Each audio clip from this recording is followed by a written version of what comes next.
चलित वर्ष Odisha advocate welfare fund रो एक पुनर्विन्यास करा जायछि जहा फल जो 5 कोटी टंका आगु एडवोकेट वेलफेयर फंड को सरकार कंट्रीब्यूशन थिला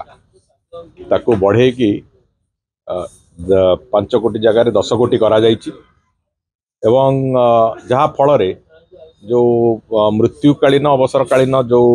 गोटे सहायता विभिन्न एडवोकेट माने पाउथिले जोटा 4.5 लाख टंका पाउथिले सेटा 9 लाख टंका से माने पाइबा पई एक व्यवस्था करा हिची। ओडिसा रे जो बंधु माने लीगल प्रोफेशन को एक नोबल प्रोफेशन हिसाब रे तांकर निजर कैरियर हिसाब रे तयारी करचंती सेमानकर जो माने असुविधा रे अछंती सेमानकु जेमिति सहायता दबा पई सेमानक सहित ठिया हवा पई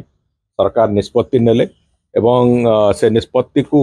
माननीय मुख्यमंत्री अनुमोदन देले से मुख्यमंत्री को आमर धन्यवाद एवं